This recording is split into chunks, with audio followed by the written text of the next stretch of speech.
È qui che la festa di Capodanno si è trasformata in dramma per una ragazza di 18 anni del villaggio del pescatore che ha perso l'occhio sinistro a causa di un petardo. Dopo aver festeggiato insieme ad alcuni amici, il gruppetto di coetanei si è spostato proprio qui in questa zona abbandonata, in questo dismesso stabilimento di prodotti ittici, sempre del paese, per sparare alcuni botti.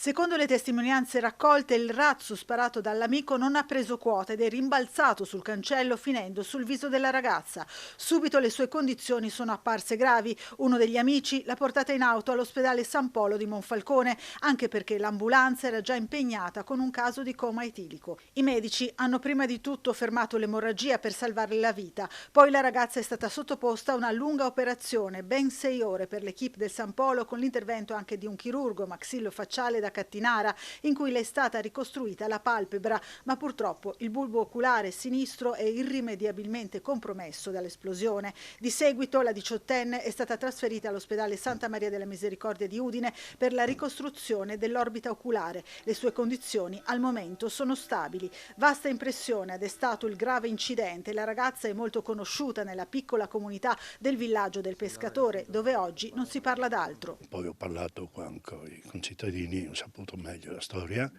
non buttare via adesso con uno che proprio era vicino.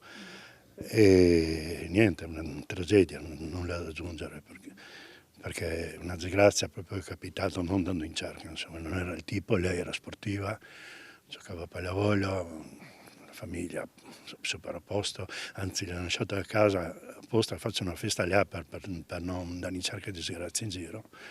E dopo niente, è successo nel cortile di casa. Niente, una tragedia, siamo tutti straziati.